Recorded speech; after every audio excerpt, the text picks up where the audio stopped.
벌써 5번째인데요. 5번째는 1부의 마지막입니다. 우리가 여러 가지 배경에 대해서 설명을 쭉 해봤는데 오늘 배경은 아마 여러분들이 굉장히 설득력이 있으실 거예요. 특권의 진실에 대해서 말씀을 드릴 텐데 정치적인 특권이 아니니까 오해하지 마세요. 여러분 이 표시 많이 보셨죠? 그렇습니다. 장애인 전용 주차구역입니다. 이 구역에 주차를 하면은 10만원의 벌금이 부과됩니다. 그리고 이렇게 가로막아 놓으면 벌금이 50만원이 됩니다. 장애인 주차구역 위반으로 벌금을 낸 경우는 많지 않다고 해요.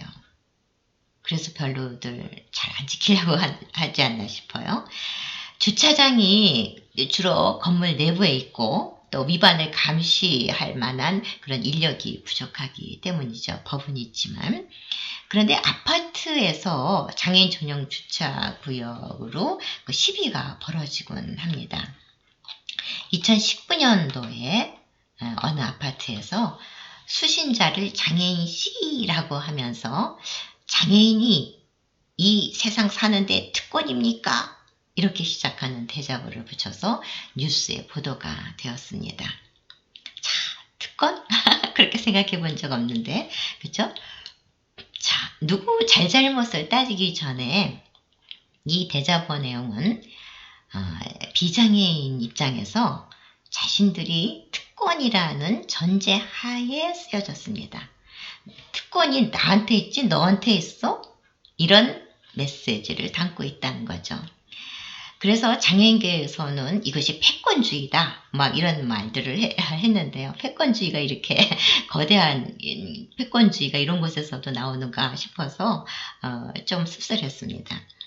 저는 패권주의라기보다도 법률로 제정이 된 것은 사회적인 합의가 이루어진 거예요. 법률이 왜 제정됐어요? 국회에서 국민적 합의가 이루어졌다고. 그래서 국회에서 만들어진 법은 우리가 다 수용하지 않습니까? 그런데 이게 법률로 정해져서 그렇게 되고 있는데 왜 장애인 주차장만 그것이 네 특권이냐 하면서 무시해버리려고 그런 걸 지키지 않으려고 하는 이유가 뭘까? 참 답답했습니다. 자, 민주사회 시민이라면 수용하는 태도를 가져야 한다는 말씀을 드리고 싶습니다. 이런 사건이 2016년도에도 일어났어요. 그러니까 어디에선가 많이 일어나고 있겠지만 보도가 된 게 그렇다는 겁니다. 그때는 장애인 주차구역이 상식적인 일이냐, 좁은 공간에서 넓은 공간을 차지하지 않느냐, 이 장애인 주차 공간이라는 것이. 그래서 장애인 세대는 관리비를 더 부과해야 된다 이렇게 주장을 했어요.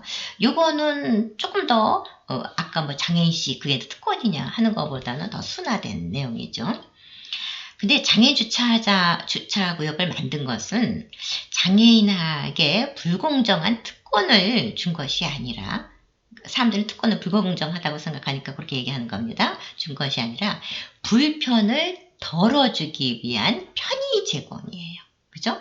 특권이라면 우리가 더 내야 되죠. 돈을. 서비스 차지를 더 내야 되잖아요. 근데 이거는 특권이 아니라 편의 제공이라는 거예요. 공간이 넓은 것은 문을 활짝 열어야 휠체어를 놓고 내릴 수 있기 때문이잖아요. 그래서 편의 제공 차원이기 때문에 관리비를 더 부과한다는 것은 근거가 없다. 이런 걸 먼저 말씀드립니다. 그렇게 생각하시는 분들이 계시기 때문에 말씀을 드리는 거예요. 이런 시비가 생기는 거는 절대로 손해보지 않겠다는 그런 마음 때문입니다. 아니 왜 내가 손해를 봐? 그러니까 남이 손해볼 때는 가만히 있어요. 그러다가 자기한테 닥치면 막 그야말로 난리를 치게 되는 거죠. 이렇게 이기주의 입장에서만 생각을 할 때 나타나는 것은 대중적인 공감을 받지 못합니다. 사람들이 장애인씨 하면서 막 그렇게 했을 때 그래 네 말이 맞아 하면서 막 댓글에다가 막 이렇게 긍정적인 댓글을 달지 못해요. 왜냐면 양심이 있으니까.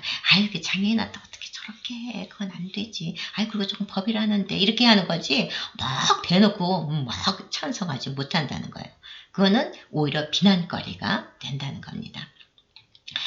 자, 우리의 장애인식 수준은 바로 이렇게 장애인용 화장실에 바로 이런 모습에 나타났다고 생각합니다. 장애인용 화장실 저도 하루에 한 번은 가는데 갈 때마다 야, 우리는 너무 잘 만들어 놓고 왜 이렇게 허접한 곳으로 만들어 놨을까 하고 안타까울 때가 많습니다. 이 사람들은 괜히 설치해갖고 자기네 공간이 없어졌다고 생각하는 거예요. 우리가 이것만 없었으면 우리가 쉴 수 있는 공간도 있었을 텐데 그렇게 얘기하시는 분들도 있었어요. 원래는 그 우리가 쉬는 공간이었어요. 뭐 이렇게 말씀하시거든요. 그러니까 자기에게 필요 없으면 장애인이 사용하건 말건 신경을 쓰지 않는다는 거. 이것도 역시 이기주의적인 발상입니다. 그런데 정말 염려가 되는 것은요. 장애인에 대한 혐오 표현이에요. 국가인권위원회에서 2017년도에 혐오 표현 실태조사를 했는데요. 거기에 의하면은 온라인에서 혐오 표현을 경험한 장애인이 95%나 된다고 합니다. 상당한 거죠. 거의 다라는 거죠. 그리고 장애인 비하 발언이 눈먼 돈, 꿀먹은 벙어리, 저른발이 행진 이런 것이었다면은 요즘은 신조어가 만들어져서 멍크, 나 이거 듣고요. 이런 말이 있었어 하고 기절할 뻔했어요. 멍크는 이건 방송이 아니어서 말해도 되겠죠? 병신 크리티컬. 그러니까 조직 내에서 규칙을 어기는 사람을 병크라고 한대요. 그리고 병림픽. 쓸데없는 일로 논쟁을 벌이는 사람. 다 병은 이제 그런 거겠죠? 병맛. 어이없어. 이걸 병맛이라고 한대요. 왜 이렇게 다 병자를 붙여야 되는 건지. 요즘 영화들 보면은 이렇게 폭력배들 나오고 이런 영화가 아니더라도 다 욕이 그렇게 많이 나오더라고요. 그걸 보면서 어머머머. 그래서 텔레비에서 이렇게 방송해주면 삑삑삑 소리가 나가고 의사 전달이 잘 안 될 정도로 그만큼 우리가 욕을 많이 하고 있다는 거예요. 근데 또 한 가지는 이렇게 병자가 들어가지 않더라도 장애를 남발하는 현상에 심화되는 거예요. 교통장애, 통신장애, 결정장애 이런 말들을 아무런 꺼리낌도 없이 하고 있죠. 자, 단어는 그 나라 국민 의식 수준을 나타낸다고 하는데요. 장애인에 대한 혐오 표현은 절대로 해서는 안 됩니다. 그걸 서로가 자연스럽게 받아들일 수 있는 그런 높은 수준의 인격체를 갖고 있는 분들이 사는 사회분들이라면 모르겠는데 안 써야지 자기의 인격도 다듬어지는 거거든요. 그래서 좀 신경을 써야 됩니다. 말을 할 때는 상대방이 이 말을 들었을 때는 어떨까? 사실 날씬한 사람이 뚱뚱한 사람 하면서 어떻게 저 사람은 숨을 어떻게 쉬는지 몰라 나 이렇게 들었거든요. 그러면은 그러면 뚱뚱한 사람들은 숨 쉬지 말라는 거가 되잖아요. 그죠? 어떻게 그렇게 말할 수가 있어요? 흥분하면 제가 안 되니까 그만할게요. 자, 이렇게 우리는 상대방의 배려를 없이 그렇게 자기가 마음대로 말할 수 있다는 자기 이기주의를 특권화 하려는 경향이 있어요. 그거는 잘못된 일입니다. 자, 우리가 지금까지 5회에 걸쳐서 장애가 아인에 대한 배제가 일어나고 있는 배경에 대해서 설명을 쭉 해드렸는데요. 이제 앞으로는 장애인에 대한 상징적인 이미지를 통해서 어떻게 장애인에 대한 이미지가 형성됐는지에 대한 얘기를 해볼 겁니다. 자, 수고했어. 5회가 금방 갔지? 자, 앞으로의 5회는 더 화려한 이미지를 가지고 만나 뵐 수 있을 것 같습니다. 자, 저는요, 그리고 막 옷을 갈아입는다거나 이렇게 하지는 않습니다. 옷도 없지만은, 이렇게 흐름이 깨지면 안 되기 때문에 그냥 이런 모습으로 6회부터도 진행하겠습니다.